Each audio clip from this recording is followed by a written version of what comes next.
విశ్వనాథ సత్యనారాయణ గారి ఒళ్ళు మండిపోయింది. అలా నువ్వు రామాయణం రాస్తావు, చస్తున్నాను రామాయణాలు చదవలేక అంటే ఆయన ఒళ్ళు మండి, తిన్న అన్నమే తినడానికి మీకు సిగ్గు లేనప్పుడు, చేస్తున్న సంసారమే చేస్తున్నప్పుడు లేని సిగ్గు మళ్ళా మూడోసారి రామాయణం చదవడానికి ఎందుకు వచ్చిందిరా భడవా కాలంలారా తిట్టుకొచ్చారు. మరలా ఇదేమి రామాయణం బందా అని అడిగారు. రామచంద్రమూర్తి మన ఇంట్లో పిల్లవాడిగా మనతో మమేకం అయిపోయినాడండి. కృష్ణ పరమాత్మను అందుకోవడం కష్టం. ఆ టెక్నిక్స్ మనకు కష్టం లేని కుదరదంట. వెనక 15 పైసలు ఉండేది కార్డు ముక్క, ఇప్పుడు సెల్ వచ్చి అన్ని చంపేసినాయి అనుకోండి. కార్డు ముక్క మీద ఉత్తరం రాస్తూ శ్రీరామ అని చెప్పి రాసేవాడు, శ్రీరామ జయమని రాసేవాడు. పట్టుమని గట్టిగా 10 గడపలు లేని పచ్చి పల్లెటూళ్లలో వెనకటి రోజుల్లో రామ మందిరం ఉండేది. మనం ఆ భాగ్యం అనుభవించాం. మనం సంధి యుగంలో ఉన్నామండి. బెల్ట్ అటు చూసాం, ఇటు చూస్తున్నాం. సాయంత్రం కాగానే ఈ కాస్త పెద్దవాళ్ళంతా మందిరంలోకి చేరి కాస్త భగవన్నామం చేసేవాళ్ళు. అందుకే నెలకు 3 వారాలు పడేవారు రోజుల్లో. ఇప్పుడు పంట గట్ల మీదకి వచ్చిన తర్వాత పడుతున్నాయి వారాలు. ఎక్కడికి పోతుంది? రామ రామ రఘురామ పరాత్పర రమణ సంహర రణధీర గణ పతంగవాదన రమారమణ నారాయణ సారసీన సురలోల నిరంజన సత్యపరాక్రమ సువిధాన సరోజలోచన సురేశ పావన శరణ్యముని బృందావన హరి రామ రామ రఘురామ పరాత్పర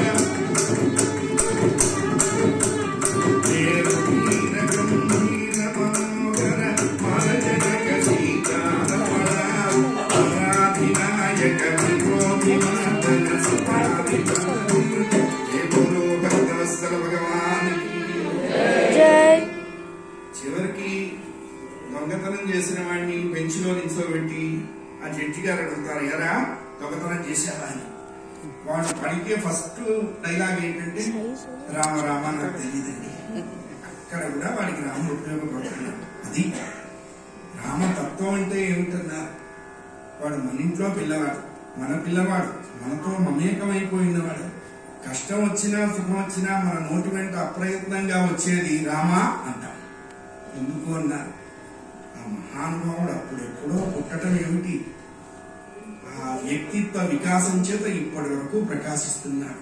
తావత్ రామాయణ కథ లోకేషు ప్రచరిష్యతి, సూర్య చంద్రులు ఉన్నంత వరకు ఉంటుంది రామకథ. గుర్తుపెట్టుకుని అది భారతీయ సనాతన ధర్మంలో ఉన్న గొప్పతనం అండి.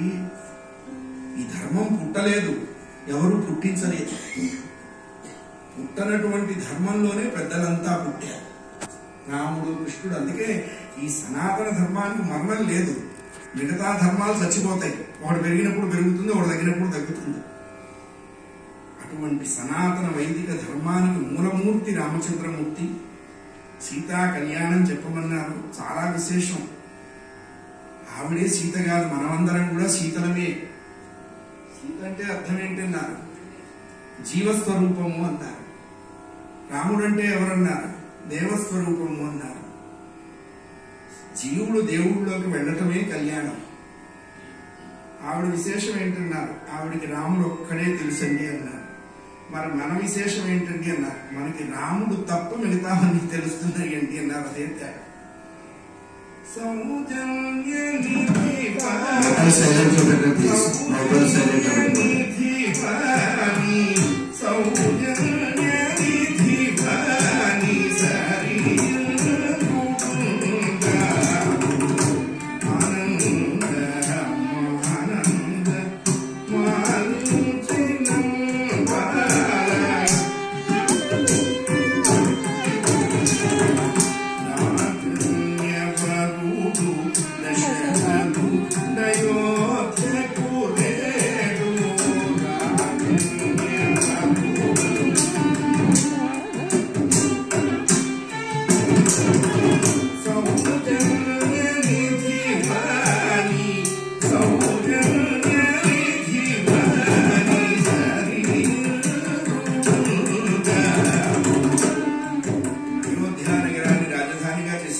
దేశాన్ని పరిపాలిస్తున్నాడు.